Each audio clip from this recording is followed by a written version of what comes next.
Good morning students, मैं हूँ विजय और आप देख रहे हैं बैंको करियर एकेडमी के यूट्यूब चैनल को, जिस पे आज अपन जो है वो सेंटेंस इम्प्रूवमेंट से जुड़ी हुई चीज़ों के बारे में अपन जो है चर्चा यहाँ पे करेंगे। तो अपन जो है यहाँ पे करना क्या है, आपको देखो यहाँ पे सेंटेंस और जो पार्ट जो हिस्सा है of the sentence is underline, below are given alternatives to the underline part A, B and C which may improve the sentence. Choose the correct alternative. In case no improvement is needed, your answer is D. तो यहाँ पे जो है आपको sentence दिए गए हैं और उनमें एरर आपको खोजनी है। देखो, प्रैक्टिस जो है यहाँ पे इंग्लिश के अंदर सबसे इम्पॉर्टेंट चीज़ होती है। आप जब ग्रामर के रूल पढ़ लेते हैं तो आपको प्रैक्टिस की सबसे ज़्यादा ज़रूरत होती है। तो मेरा ये मानना है कि अपन जो है, अब टॉपिक आपने पढ़ रखे होंगे अधिकतर लोगों ने, तो मैं आपको प्रैक्टिस यहाँ पे कराऊंगा क्वेश्चंस की, ताकि आप जो है वो एग्ज़ाम ओरिएंटेड प्रिपरेशंस के हिसाब से जो है वो तैयार हो सको। तो अपन आज के पहले सवाल पे चलते हैं। Scarcely had he bought the ticket when the guard shot the flag and the train started. देखो, यहाँ पे इस सेंटेंस के अंदर जो है आपको ये पार्ट जो है वो यहाँ पे अंडरलाइन किया गया है। अब देखो, मैं यहाँ पे थोड़ी सी चीज़ आपको बता देता हूँ। कोरिलेटिव जो पेयर्स हैं, यहाँ पे कोरिलेटेड जो पेयर्स हैं, जैसे आपने पढ़ा होगा हार्डली, और उसके बाद में हैड और वर्ब की थर्ड फॉर्म आती है। फिर हार्डली का जो पेयर वाला जो है वो वैन है, और वर्ब की सेकंड फॉर्म या पास्ट सिंपल यहाँ पे रहेगा। और स्केर्सली के साथ जो है सेम चीज़ यहाँ पे हैड वर्ब की थर्ड फॉर्म है। तो यहाँ पे ये तो स्ट्रक्चर ठीक है, यहाँ पे ये भी ठीक है, लेकिन इसके साथ यहाँ पे क्या आएगा, बिफोर वर्ब की सेकंड फॉर्म आएगा। तो ये पेयर आपको यहाँ पे ध्यान रखना है। तो अपन ये पार्ट तो अपन को अंडरलाइन यहाँ पे कर नहीं रखा, तो स्कैर्सली के साथ जो है वो क्या आना चाहिए, यहाँ पे वैन के स्थान पर बिफोर आना चाहिए। तो अब ऑप्शंस देखो यहाँ पे, तो ये ऑप्शन अपन कंसीडर कर सकते हैं। तो बिफोर द गार्ड, तो यहाँ पे वर्ब की सेकंड फॉर्म आएगी। तो आपका आंसर जो है वो क्या हो जाएगा, ऑप्शन नंबर सी यहाँ पे आंसर हो जाएगा। इस तरीके से ही अपन जो है सवालों का हल करेंगे, कंसेप्ट भी साथ साथ में सीखते जाएंगे। आज के क्वेश्चन नंबर सेकंड को देखते हैं। Mrs Sharma not only stopped coming here but also going to any place which is related to her past tragedy. देखो, यहाँ पे अपन को एक चीज़ यहाँ पे ध्यान रखनी है।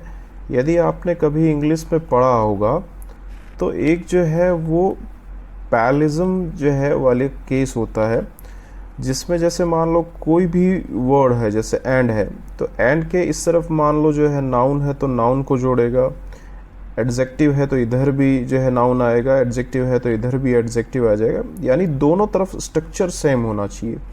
यानी दूसरे शब्दों में बोला जाए तो पार्ट्स ऑफ स्पीच जो है वो किसी भी जो है इस तरीके के जो कंजक्शंस हैं उनके दोनों तरफ स्थिति जो है वो सेम रहनी चाहिए। उसी को अपन पैलिज्म यहाँ पे बोलते हैं। तो यहाँ पे देखो, नॉट ओनली जो है उसके बाद में यहाँ पे स्टॉप्ड आया है, ठीक बात, लेकिन जब आप बट ऑल्सो देखेंगे तो इसके ठीक बाद में गोइंग दिया हुआ है।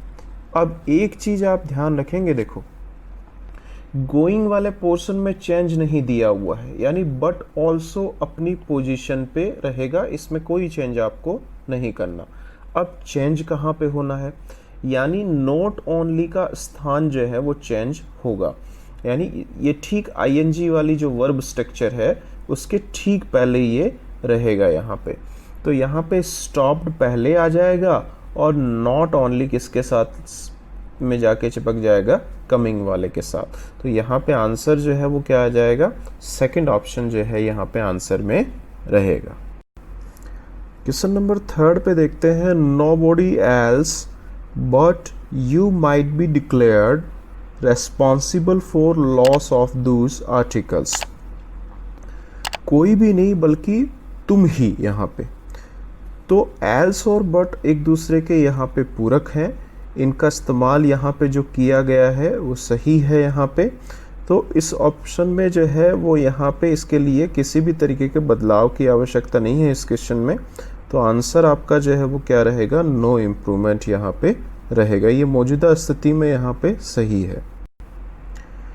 क्वेश्चन नंबर 4 को देखते हैं। देखो, the teacher said to the students go through the notes as many times as possible lest you would fail. अब देखो, लिस्ट जो है वो यहाँ पे कीवर्ड का काम कर रहा है।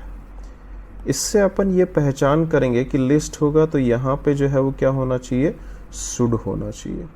तो ये शुड वाला केस यहाँ पे अपन को ध्यान यहाँ पे रखना है। तो इसके हिसाब से देखो आंसर जो है वो कौन सा हो सकता है, यू शुड फेल हो जाएगा, यानी सी ऑप्शन यहाँ पे आंसर में रहेगा। क्वेश्चन नंबर 5 को देखते हैं। सेल्डम और एवर हैव आई ट्राइड। तो ये इतना पार्ट तो आपका डार्क है।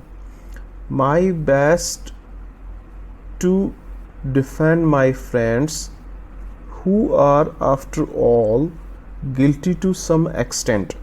अब देखो यहाँ पे मैं आपको थोड़ी सी जानकारी यहाँ पे दे देता हूँ कि सेल्डम जिसका मतलब प्रायकर होता है या शायद होता है, उसका इस्तेमाल अपन दो तरीके से जो है वो कंजक्शंस के रूप में यहाँ पे करते हैं।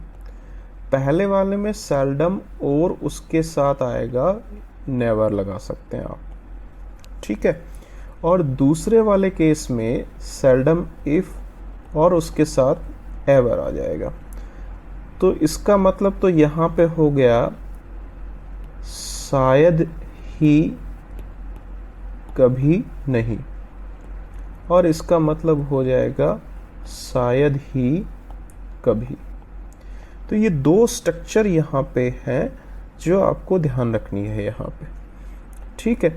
अब देखो सेल्डम और नेवर आएगा, तो यहाँ पे तो देखो एवर दे रखा है, तो ये तो गलत हो गया, यानी इसमें चेंजेस करने हैं, तो ये ऑप्शन तो आएगा नहीं। सेल्डम के साथ जो है इफ़ एवर आ सकता है, या फिर जो है वो सेल्डम के साथ और नेवर आ सकता है। तो सेल्डम के साथ और नेवर ये जो है वो ऑप्शन गलत है, ठीक है। सेल्डम के साथ इफ़ एवर जो है तो यहाँ पे ये हो सकता है, लेकिन जो है यहाँ पे इस और इस वाले ऑप्शन में फ़र्क क्या है। आई के साथ है जाएगा क्या, नहीं आएगा, तो ये ऑप्शन ख़त्म। अब आपका आंसर जो है वो क्या हो गया, सी ऑप्शन हो गया, क्योंकि आई के साथ हैव जो है वो क्वालिफाई यहाँ पे हो रहा है। तो ये जो है वो यहाँ पे आप इम्पॉर्टेंट है, ये आप ध्यान रखेंगे यहाँ पे। क्वेश्चन नंबर 6 को देखते हैं। Because he has been ill for a month, यानी वो जो है एक महीने से बीमार यहाँ पे है। So he does not come to the office, तो वह जो है वो ऑफिस नहीं आता है। अब देखो मैं आपको एक चीज़ बताता हूँ, यहाँ पे ये भी जो है वो यहाँ पे कंजक्शन है और ये भी कंजक्शन है। अब देखो यहाँ पे जो है पहला जो वाक्य है he has been ill for a month, और दूसरा सेंटेंस यहाँ पे क्या है, he does not come to the office. तो क्वेश्चंस के अनुसार दो वाक्यों को जोड़ने के लिए दो कंजक्शंस का इस्तेमाल कर दिया, यानी बिकॉज का भी इस्तेमाल किया है और इसने सो का भी इस्तेमाल किया है। जबकि दो सेंटेंस के हिस्से S1 और S2 को जोड़ने के लिए एक ही कंजक्शन जो है वो पर्याप्त है। यहाँ पे कोई आवश्यकता आपको दो कंजक्शन लगाने की नहीं है। तो आप अर्थ के हिसाब से जब आप जाएंगे यहाँ पे, तो इन दोनों कंजक्शंस में ये तो यहाँ पे रह जाएगा और सो अर्थ के हिसाब से आपका ख़त्म हो जाएगा, क्योंकि वह जो है एक महीने से बीमार है, इसलिए जो है वो यहाँ पे, तो उसको आप कोमा लगा के कंटिन्यू कर सकते हैं। इसमें जो है ये लगाने की कोई आवश्यकता कंजक्शन की यहाँ पे नहीं है। तो he does not come to the office, इस तरीके से आप जो है यहाँ पे आंसर में लिख सकते हैं। इसकी कोई आवश्यकता यहाँ पे इस सो की नहीं है, तो ये यहाँ से हट जाएगा आपका। क्वेश्चन नंबर 7 को देखते हैं। You must either inform the police else be prepare to suffer any loss. अब देखो यहाँ पे मैं एक चीज़ बताता हूँ आपको कि अपन को पता है कि इधर के जो है वो कोरिलेटेड जो है वो यहाँ पे पेयर क्या है, इधर और है यहाँ पे, ठीक है। तो ये चीज़ यहाँ पे अपन को ध्यान रखनी है, जब इसका कोरिलेटेड पेयर अपन को पता है यहाँ पे, तो ये वाला इधर जो है और वाला केस आना चाहिए। जबकि यहाँ पे देखो इधर इन्फॉर्म द पुलिस एल्स यहाँ पे दिया हुआ है, तो ये एल्स जो है वो यहाँ से हटेगा। तो इधर वाला केस तो सही है, इधर इन्फॉर्म द पुलिस, इधर इन्फॉर्म नहीं आएगा क्योंकि मस्ट दिया हुआ है तो वर्ब की फर्स्ट फॉर्म में रहेगी, तो इधर इन्फॉर्म, तो ये ऑप्शन तो ख़त्म हो गया। इधर इन्फॉर्म द पुलिस, तो इसमें भी जो है देखो इधर इन्फॉर्म द पुलिस ये सेम है, और बी के साथ वर्ब की थर्ड फॉर्म रहेगी यहाँ पे, तो इसलिए जो है वो आपका ऑप्शन जो है वो कौन सा रहेगा, ये भी ख़त्म हो गया, ठीक है, ये भी नहीं आएगा। तो यहाँ पे बी के साथ वर्ब की थर्ड फॉर्म है, इसलिए ऑप्शन नंबर जो है वो फर्स्ट आंसर यहाँ पे रहेगा। क्वेश्चन नंबर 8 पे देखते हैं, as soon as the peon rings the bell then all the students assemble on the ground. देखो यहाँ पे एज सून एज जो है वो क्या है, कंजक्शन है जो सेंटेंसेस को जोड़ने का काम करता है यहाँ पे। लेकिन आप जब सेकंड वाले हिस्से में चलेंगे, यहाँ पे जो अंडरलाइन भी किया हुआ है, दैन जो है वो एक एडवर्ब है, और एडवर्ब जो है वो सेंटेंस के दो हिस्सों को जोड़ने का काम नहीं करेगा यहाँ पे, ठीक है। इसका मतलब ये दैन यहाँ से निश्चित तौर पर हटेगा आपका, तो दैन हटेगा तो यहाँ पे जो है वो क्या हो जाएगा, ये भी नहीं आएगा, ये भी नहीं आएगा, ऑल द स्टूडेंट्स असेंबल यहाँ पे रहेगा। तो फर्स्ट ऑप्शन यहाँ पे आंसर में सही है आपका। क्वेश्चन नंबर 9 को देखते हैं, he not only comes here for shopping but also for having a glimpse of the extremely beautiful sales girl. अब देखो यहाँ पे ये पार्ट जो है अंडरलाइनिंग किया हुआ, ठीक है, आप देख रहे होंगे, बट ऑल्सो के बाद में प्रेपोजिशन है और उसके बाद में वर्ब की आईएनजी स्ट्रक्चर है। तो यही मैंने आपको अभी थोड़े देर पहले बताया था कि पैलिज्म वाली स्ट्रक्चर होनी चाहिए। यानी यहाँ पे जैसे मान लो कोई कंजक्शन है तो उसके यहाँ पे मान लो कोई एडवर्ब दी हुई है तो इधर भी एडवर्ब आना चाहिए। यहाँ पे सब्जेक्ट या नाउन को कोई जोड़ रहा है तो इधर भी नाउन जुड़ना चाहिए। उसी तरीके से यहाँ पे बट ऑल्सो वाला जो फॉर्मेट है वो नॉट ओनली के जैसा भी होना चाहिए। तो यहाँ पे आप देख रहे होंगे फॉर शॉपिंग, तो देखो यहाँ पे इतना दूर रह गया और नॉट ओनली यहाँ पे रह गया। तो अब अपन क्या करेंगे, इस नॉट ओनली को यहाँ से उठा के कहाँ पे लगा देंगे, इससे ठीक पहले लगा देंगे। तो for shopping for shopping for shopping, और इससे ठीक पहले क्या आएगा, नॉट ओनली यहाँ पे इसके ठीक पहले आएगा। तो ऑप्शन नंबर जो है वो सी यहाँ पे आपका आंसर हो जाएगा। देखो क्वेश्चन नंबर फर्स्ट में ही मैंने बताया था कि हार्डली का जो पेयर है यहाँ पे, है ना, हार्डली का जो पेयर है वो क्या होता है, वैन होता है, ठीक है। तो यहाँ पे देखो हार्डली तो ठीक है, लेकिन आप जब पढ़ेंगे इसको तो ये हैड वर्ब की थर्ड फॉर्म आएगा और उसके बाद में यहाँ पे वैन आना चाहिए, ठीक है। ये वर्ब की सेकंड फॉर्म यानी सिंपल पास्ट आएगा, लेकिन यहाँ पे ये स्ट्रक्चर गलत है। तो ये दैन भी नहीं आएगा, ये भी गलत है, बिफोर भी नहीं आएगा। तो हार्डली के साथ जो है वो क्या आएगा, वैन आ सकता है। अब सेंटेंस को अपन देख लेते हैं, वैन द बम, तो ये वर्ब की सेकंड फॉर्म भी है, एंड शटर्ड, तो ये दोनों सही है। तो यहाँ पे ऑप्शन जो है वो सेकंड आंसर आप में रहेगा। क्वेश्चन नंबर 11 को देखते हैं, I do not know if any of the members of the party is conspiring against the president और नोट। अब देखो यहाँ पे सबसे इम्पॉर्टेंट चीज़ क्या है कि जो और दिया हुआ है, और से अपन पहचानेंगे कि इसमें गलती क्या हो सकती है, इसलिए अपन इसको कीवर्ड एक बार नाम दे देते हैं। अब देखो क्या इफ़ के साथ और आ सकता है क्या, नहीं आता। वेदर के साथ और आ सकता है, ठीक है, ये केस सही है यहाँ पे।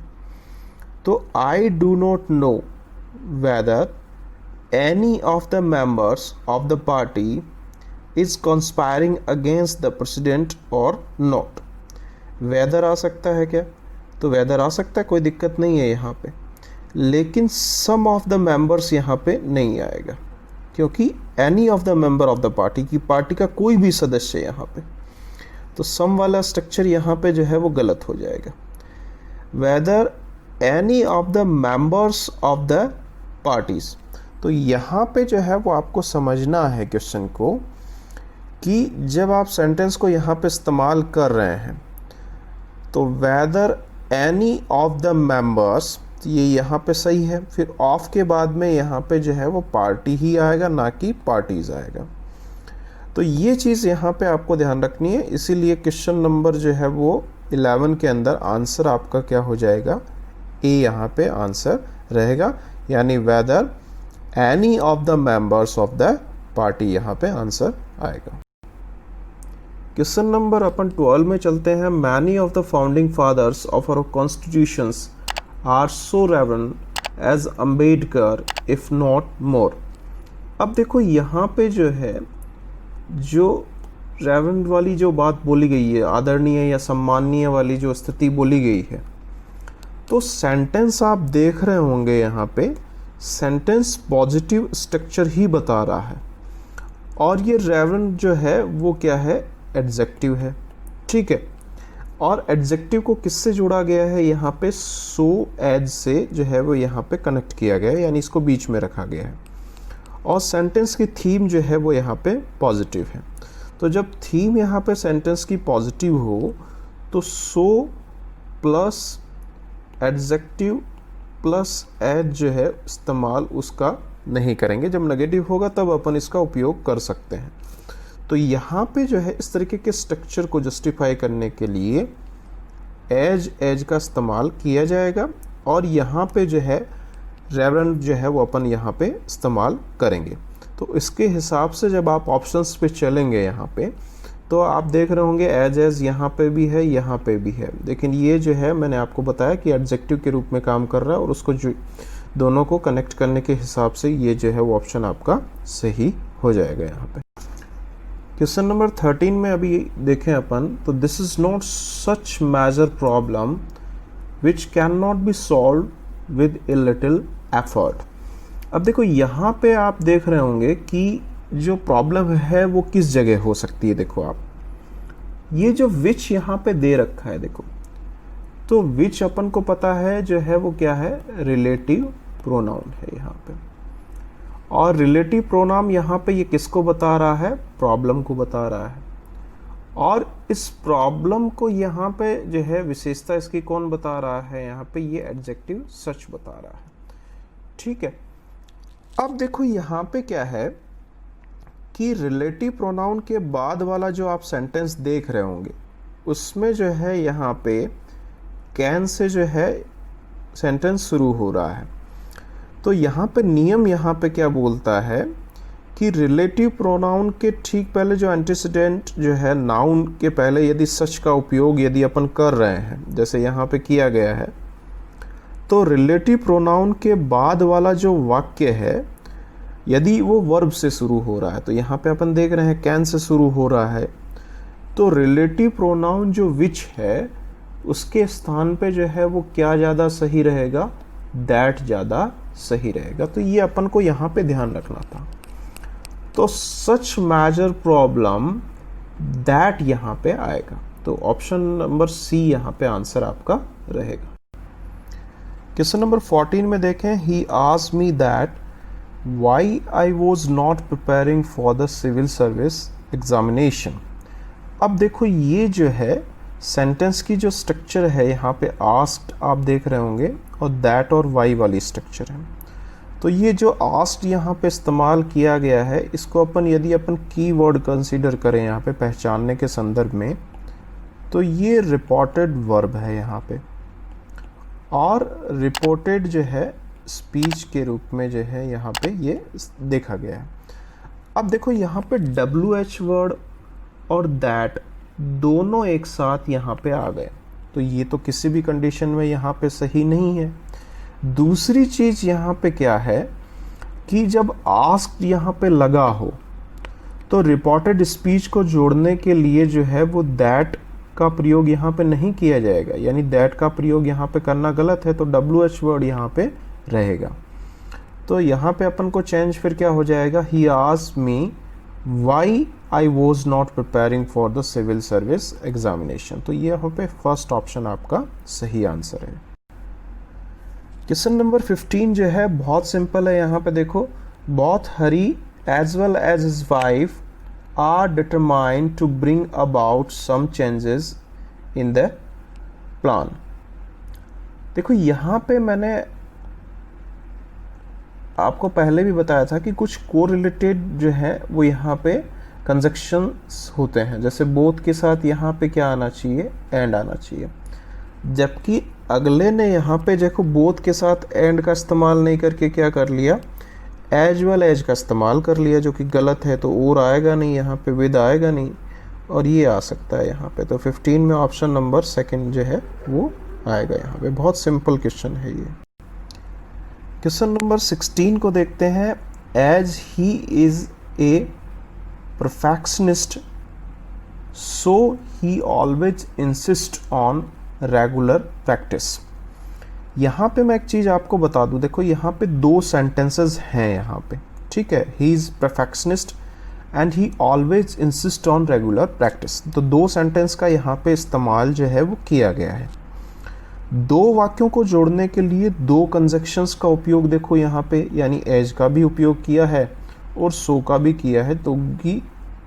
तो यहाँ पे ये गलत हो गया, यानी किसी एक का उपयोग अपन को करना है यहाँ पे, क्योंकि दो सेंटेंसेस को जोड़ने के लिए अपन एक कंजक्शन का ही उपयोग करते हैं। तो आप अर्थ के हिसाब से चल रही है। जैसा कि वो परफेक्शनिस्ट है, ही always insist on regular practice. तो यहाँ पे जो है कि परफेक्शनिस्ट के रूप में वो है, इसलिए जो है उसको हमेशा जो है इंसिस्ट किया जाता है रेगुलर प्रैक्टिस के लिए यहाँ पे। तो ये स्थिति यहाँ पे रहेगी। तो यहाँ पे दो सेंटेंसेस को जोड़ने के लिए कि वो ऐसा है इसलिए ऐसा है, ये कोमा लगा के कंटिन्यू हो जाएगा सेंटेंस। तो यहाँ पे आपको जो है वो क्या करना है, ये सो जो है वो यहाँ से हट जाएगा आपका। तो ऑप्शन जो है वो सी यहाँ पे आंसर आपका 100% सही है, यानी सो हटेगा और ही always insist on regular practice. तो वो परफेक्शनिस्ट है इसलिए वो इंसिस्ट जो है वो यहाँ पे करता है रेगुलर प्रैक्टिसेस के लिए। तो ये आपको ध्यान रखना है। क्वेश्चन नंबर 17 को देखते हैं। देखो, the teacher asked the student to go to the market and buy some fruits. ठीक बात, लेकिन यहाँ पे देखो एज इस्तेमाल कर लिया अगले ने। अब एज जो है वो अपने आप में जो है वो यहाँ पे क्या है, कंजक्शन है। तो कंजक्शन जो है जब आप उपयोग कर रहे हैं यहाँ पे, और कंजक्शन के बाद में देखो एप्पल्स, ऑरेंजेस, गवावाज, तो ये जो है नाउन आ गए आपके, जो कि यहाँ पे गलत है। तो यहाँ पे नाउन के जो पहले जो है यहाँ पे प्रेपोजिशंस का प्रयोग किया जाता है, यहाँ पे कर सकते हैं अपन, वो तो कोई दिक्कत नहीं है। तो यहाँ पे जो है किस चीज़ का अपन उपयोग करेंगे, यहाँ पे एज जो है वो आपका हट जाएगा और यहाँ पे अपन क्या लगा सकते हैं, लाइक लगा सकते हैं। तो ये सही हो जाएगा फिर एकदम। तो यहाँ पे जो है वो संशोधन जब आप करेंगे तो लाइक यहाँ पे 2 में दिया हुआ है, तो and buy some fruits like, तो ये ए जो वाला ऑप्शन सही हो जाएगा यहाँ पे आपका। क्वेश्चन नंबर 18 में देखते हैं। देखो यहाँ पे, he suggested me that I should do all the work as quickly like he. तो क्विकली यहाँ पे देखो किसका काम कर रहा है, यहाँ पे एडवर्ब का काम कर रहा है, और सेंटेंस का जो सेंस है वो कैसा है, पॉजिटिव है। तो पॉजिटिव है तो एडवर्बियल को यहाँ पे जोड़ने के लिए अपन जो है वो क्या करेंगे, एज क्विकली एज लगा देंगे और बाकी सेम हो जाएगा यहाँ पे। तो ऑप्शन नंबर आपका जो है यहाँ पे कौन सा आ जाएगा, all the work as quickly as आ जाएगा। तो ये आंसर आपका यहाँ पे सही हो जाएगा। क्वेश्चन नंबर 19 को देखते हैं फटाफट।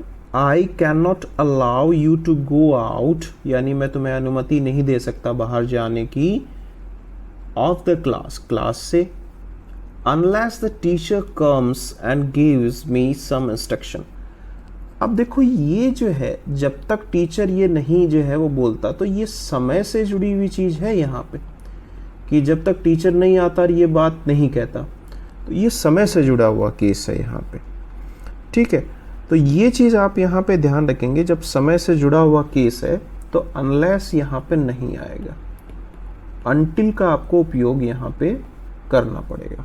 तो जब आप अनटिल का उपयोग यहाँ पे करेंगे तो until the teachers comes and gives, तो ये ऑप्शन आपका आंसर में हो जाएगा। यहाँ पे क्वेश्चन नंबर 20 को देखें। यहाँ पे he did not succeed in the examination, वह परीक्षा में सफल नहीं हुआ। Yet he had worked hard, लेकिन उसने कड़ी मेहनत की। अब देखो दोनों सेंटेंस जो है एक दूसरे के विरोधाभास को यानी कॉन्ट्राडिक्टरी सेंटेंस है, तो इनको जोड़ने के लिए वही जो है वो कंजक्शन यहाँ पे आना चाहिए। तो यहाँ पे क्या इस्तेमाल करेंगे अपन, बट का उपयोग करेंगे, ये अपन को ध्यान रखना है। तो अनलेस नहीं आएगा, स्टिल नहीं आएगा, but he had worked hard, तो ये आपका यहाँ पे सही हो जाएगा। क्वेश्चन नंबर 21 को देखते हैं। देखो, no sooner did he find out any solution to the problem when another problem appeared. अब देखो पहली बात तो कंजक्शन की प्रॉब्लम यहाँ पे अपन को देखनी है, यहाँ पे कि नो सूनर के साथ यहाँ पे वैन आएगा क्या भाई, नहीं आएगा। नो सूनर के साथ किसका इस्तेमाल किया जाता है, देन का। तो ये जो है वो पेयर आपको ध्यान रखना है कंजक्शन का। नो सूनर के साथ क्या आता है, देन आता है। तो नो सूनर के साथ देन आता है, तो यहाँ पे भी देन है, यहाँ पे भी देन है। देन अनदर प्रॉब्लम अपीयर्ड, तो ये ठीक है, पास्ट में आएगा ये, तो इसलिए बी ऑप्शन यहाँ पे आंसर में सही आपका रहेगा। ये आपको यहाँ पे ध्यान रखना है। क्वेश्चन नंबर 22 में यहाँ पे देखो, नॉट ओनली बट ऑल्सो वाली स्ट्रक्चर में आपको एग्जाम में सबसे ज़्यादा जो है, जो मैंने अभी आपको बताया था काफ़ी बार, कि आपको पैलिज्म देखना है। पैलिज्म का मतलब यहाँ पे जैसे कंजक्शन है, तो यहाँ पे आप देख रहे हैं कि नोट ओनली के बाद में जो स्ट्रक्चर यहाँ पे रहेगी, ठीक है, वही स्ट्रक्चर, जैसे मान लो यहाँ पे टू वर्ब की फर्स्ट फॉर्म है, तो बट ऑल्सो के बाद में भी जो है वो टू वर्ब की फर्स्ट फॉर्म आनी चाहिए। यहाँ पे जो है प्रोनाउन है, तो यहाँ पे भी प्रोनाउन होना चाहिए। ये चीज़ आपको ध्यान रखनी है। अब देखो ये पार्ट तो अंडरलाइन है और इसको नहीं किया गया है, तो नॉट ओनली के बाद में देखो सीधा वर्ब है बिल्ट, तो यहाँ पे बट ऑल्सो के बाद में सीधा वर्ब आना चाहिए बिल्ट, तो बट ऑल्सो के बाद में सीधा वर्ब बिल्ट आएगा, तो ऑप्शन नंबर फर्स्ट आपका आंसर हो जाएगा। सिंपल सा क्वेश्चन है, और ये कंसेप्ट एग्जाम में बैंक, एसएससी कोई भी एग्जाम दे रहे हैं तो उसमें इस तरीके का सवाल काफ़ी बार पूछा जाता है। क्वेश्चन नंबर 23 को देखते हैं। देखो यहाँ पे या तो हार्डली वाले में क्या प्रॉब्लम दी रहती है, पेयर वाली, तो हार्डली के साथ यहाँ पे वैन है, तो ये प्रॉब्लम तो है नहीं। तो अब जो है स्ट्रक्चर वाली प्रॉब्लम देख लेते हैं। तो हार्डली वाले केस की, इधर वाले केस में तो क्या होता है, यहाँ पे वर्ब की थर्ड फॉर्म और हेड आता है, और इधर आता है पास्ट सिंपल वाला, ठीक है, ये वाला स्ट्रक्चर होना चाहिए। तो द रॉबर डिड पुट आ गया, तो ये गड़बड़ है यहाँ पे, तो गड़बड़ है तो यहाँ पे अपन क्या करेंगे, हैड और वर्ब की थर्ड फॉर्म होनी चाहिए, तो हैड पुट्स है, तो पुट्स वैसे भी नहीं आएगा, हैड और पुट आ गया, हार्डली है टू द ऑर्नामेंट, तो यहाँ पे ऑप्शन नंबर सी आंसर सही है। क्वेश्चन नंबर 24 को देखते हैं। Mr Babu told me that though her son had worked hard, कि उसके पुत्र ने काफ़ी जो है मेहनत की, but he failed to make any mark in the last examination.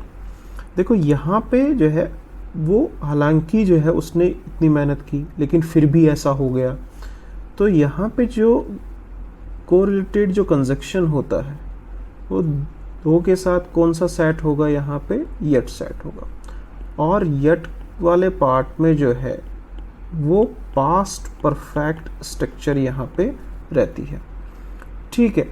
तो पास्ट परफेक्ट जब स्ट्रक्चर रहेगी इसके ठीक पहले, है ना, यट के ठीक पहले, और यट के बाद में जो है वो क्या आ जाएगा, यहाँ पे सिंपल पास्ट आ जाएगा, ठीक बात। तो अब ये वाला जो बट है ये यहाँ से चेंज होगा, और यहाँ पे दो वाला जो कोरिलेटेड वाला पार्ट है यट यहाँ पे आ जाएगा। तो यट के ठीक बाद में तो सिंपल पास्ट, हाँ, तो ये अपन जिक्र कर चुके हैं यहाँ पे कि यट के जो बाद वाला पार्ट है उसमें सिंपल पास्ट रहेगा और यट के ठीक पहले वाले पार्ट में पास्ट परफेक्ट रहेगा। तो यट के ठीक वाले पहले वाले पार्ट में तो पास्ट परफेक्ट है, यहाँ पे हेड वर्ब की थर्ड फॉर्म आ गई और ही के बाद में यहाँ पे फील्ड आ जाएगा। तो यट ही फील्ड यानी 24 में फर्स्ट ऑप्शन आपका आंसर एकदम सही है। आज के अंतिम सवाल क्वेश्चन नंबर 25 को देखते हैं। Hardly had the speaker finished speaking then the lights went out. अब देखो, मैंने आपको आज के पहले ही सवाल में बताया था कि हार्डली के साथ जो है वो क्या सेट होता है, वैन सेट होता है। तो यहाँ पे दिया हुआ नहीं है, देन दिया हुआ है और ये डार्क भी नहीं कर रखा है। तो और कौन सा पेयर हो सकता है देन के साथ? तो देन के साथ यहाँ पे क्या आ सकता है, नो सूनर आ सकता है। तो नो सूनर देन यहाँ पे सही हो सकता है। तो नो सूनर इसमें भी है, नो सूनर इसमें भी है, नो सूनर इसमें भी है। लेकिन नो सूनर वाली स्ट्रक्चर जो है उसके साथ आपको ये बताना है कि भाई स्ट्रक्चर जो है वो कौन सा सही होगा यहाँ पे। तो नो सूनर के बाद में यहाँ पे जो है वो क्या आ जाएगा, ठीक आपका वर्ब आएगी, ठीक है।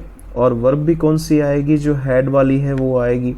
तो no sooner had the speaker finished speaking, तो ये यहाँ पे आ जाएगा क्योंकि देखो यहाँ पे पास्ट है। तो यहाँ पे इस स्ट्रक्चर में क्या आएगा, यहाँ पे पास्ट परफेक्ट आएगा। तो पास्ट परफेक्ट यहाँ पे आएगा, तो हैड द स्पीकर फिनिश्ड यहाँ पे सही है। तो ऑप्शन नंबर सेकंड आपका 100% यहाँ पे क्या है, सही जवाब है। तो आज के ये जो है टॉप 25 क्वेश्चंस थे। इसके बचे हुए सवाल अपन पार्ट सेकंड के अंदर करेंगे।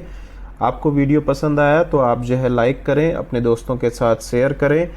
कल आपको जो है वो इसी समय जो है वो करंट अफेयर का वीडियो मिलेगा। जैसा कि मैं पहले ही बता चुका हूँ, आपको अल्टरनेट डेज में जो है इंग्लिश और जीके के वीडियो मिलते रहेंगे आपकी, ताकि जो है तैयारी दोनों सब्जेक्ट की बराबर होती रहे। बीच बीच में जो है वोकेब की क्लासें भी आपकी होती रहेंगी।